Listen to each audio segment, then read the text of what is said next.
سڵاوتان لەبێت ئەم کاتتان باش لەوانەی سێمان لەگەڵتانە ئەبم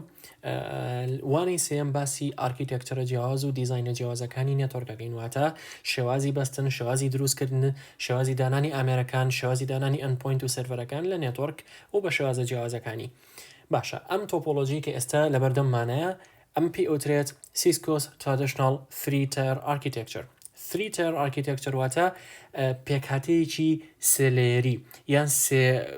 سێلایەنی باشە وشەیەکی چۆنەڵی ڕێک دەقەودەقمان نییە لە کوردیا بۆی بتوانین بەکاری بێنین بەڵام تێگەیشتنەکە زۆر ضرورە زۆر گرنگە باشە مەبەستمان چێ لە Three Tier Architecture مەبەستمان لە نێتۆرک تۆپۆلۆژیەکە کە دابەشە بێت بەسەر سێ لێرە دابەشە بێت بەسەر سێ شێوازی ئیشکردنە با بڵێن Access Layer, Distribution Layer لەگەڵ Core Layer هەر یەک لەم لێرانە باسەکەم پێش هەموو شتێک ئێرە ئەمە پێی ئوترێ Access Layer ئەمە پێی ئوترێ Distribution Layer ئەمەشیان پێی ئوترێ Core Layer ئەمە پێی ئەوترێت Three Tier Architecture باشە ئەم ئارکیتێکچەرە چۆن ئیشەکات سەرەتا با لە ئەکسسەوە دەست پێ بکەین Access Layer ناوی خۆی بەخۆیەتی واتە ئینتەرنێت ئەکسس ئەبەخشێت بە ئیتر بە کۆتا لیڤڵی بەستنی نێتۆرکەکە واتە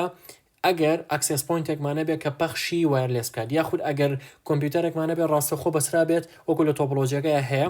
وەکو لە تۆپۆلۆژیەکەی هەیە ڕاستەخۆ بەسرا بێت بە سویچەکەەوە ئەمە پێی ئەوترێ ئەو سویچانەی کە لە ئەکسس لێرە دانراون بۆچی ئێمە ئەگەر گریمان بینایەکمان هەیە 5 قاتە لە هەر قاتێکە چەند سویچێکمانەیە کە ڕاستەخۆ بەرکەوتن و کۆنێکشنیان هەیە لەگەڵ یوزەرەکانە یان لەگەڵ ئەو ئەندپۆینتانەیە لەگەڵ ئەندیڤایس و کلاینتەکانە ئەمە ئەو لێرێکی ترمان هەیە Distribution Layer Distribution Layer دیزاین کراوە بەس بۆ ئەوەی کە کۆمەڵێک پرۆتۆکۆل ڕەن ببێتایە کۆمەڵێک بۆ نمونە سپانینگ تری پرۆتۆکۆل ئیشەکە لە دیستریبیوشن لێرە بۆ نمونە ڕاوتینگ پرۆتۆکۆلەکان واتە ئەم نێتۆرکە کاتێکە بیوێت داتایەک بنێرە بۆ دەرەوە بۆ ناو ئینتەرنێت چۆن بڕوا بەکەم سویچیانە بڕوا لە چۆ بڕوا خێراترە لە شۆ بڕوا سکیورترە ئەم ئیشانە ئەم کۆمەڵە پرۆتۆکۆل و فەنکشناڵیتیانە لەناو دیستریبیوشن لێرە ڕوئێن و دائەنرێت لەناو ئەو سویچانەیە کە پیان ئەوڵین دیستریبیوشن لێر و کۆتا لێر و لێری کۆتا کەیتر ئەبێت بە کۆتایی یاخود با بڵێن قەراغی نێتۆرکەکە پێی ئەوترێت کۆر لێر ئیشێکی زۆر گرنگمان بۆ کات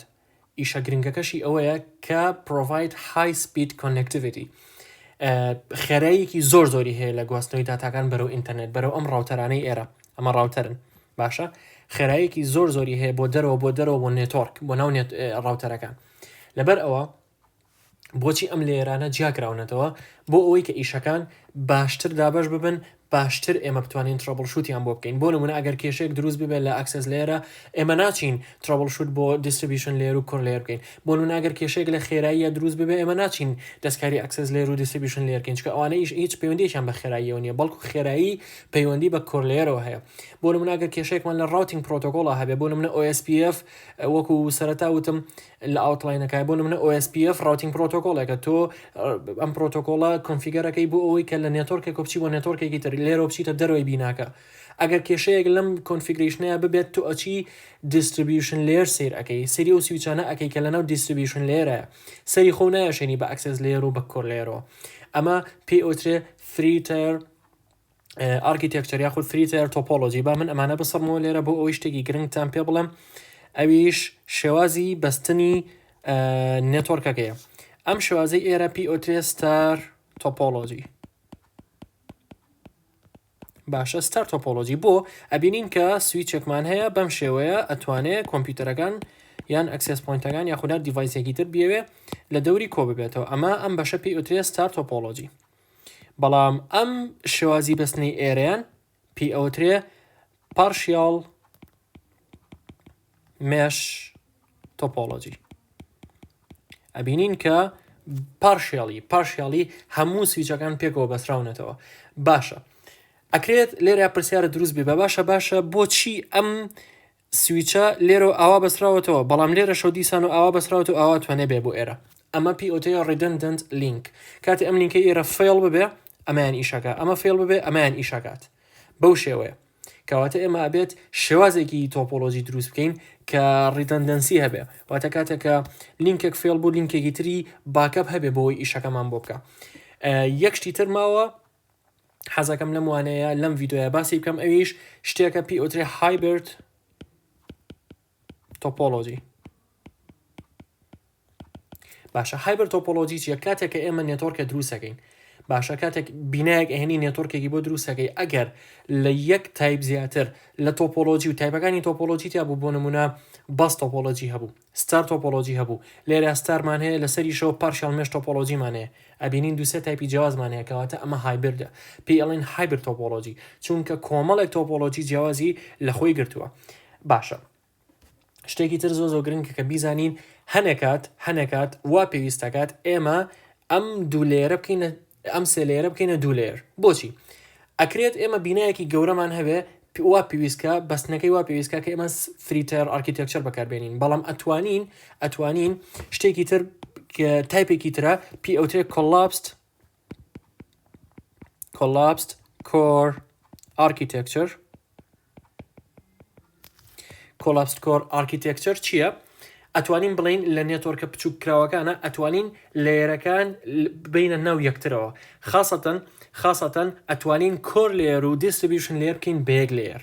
واتە ئەم لێری ئێرە کە پێی وەڵین کۆر و ئەم لێرە کە پێی وەڵین دیستریبیوشن ئەم دوانە بکەین بەیەک لێر بەم شێوەیە یعنی بین یەک لێری ئاوا دروست بکەین ئەمە پێی ئەوترێت collapsed core بۆ ئەمە کۆری شیتایە و دیستریبیوشنی شیتایە بەم شێوەیە. باشە کەواتە ئەبینین کە ئێمە لێرێکمان کەم کردەوە بۆچی چکە نێتۆرکەکەمان بچووکە ئەکرێت ئێمە لەناو دیستریبیوشن لێرە سێتەپی خێراییەکەش بکەین سێتەپی ڕاوتینگ پرۆتۆکۆڵەکانیش بکەین سێتەپی هەموو شتێ بکەین بەبێەوەی کە ئێمە پێویستمان بە پرۆتۆکۆڵێکی تر هەبێ بۆ ببورن پێویستمان بە لێرێکی تر هەبێ بۆ ئەوەی کە نێتۆرکەکەمان فانکشنال بێ. کەواتە لێرەیە ڤیدۆکە کۆتایی پێێت لێرەیە لەم ڤیدۆیە باسی traditional three-tier architecture-مان کرد Cisco traditional three-tier architecture و دوای ئەوە باسی ئەومان کرد کە hybrid topology چییە و دوای ئەوە باسی ئەومان کرد کە collapsed core architecture چییە. هیوادارم سوودێکی بۆتان هەبوو بێت هەتا ڤیدۆی داهاتوو خواتان لەگەڵ.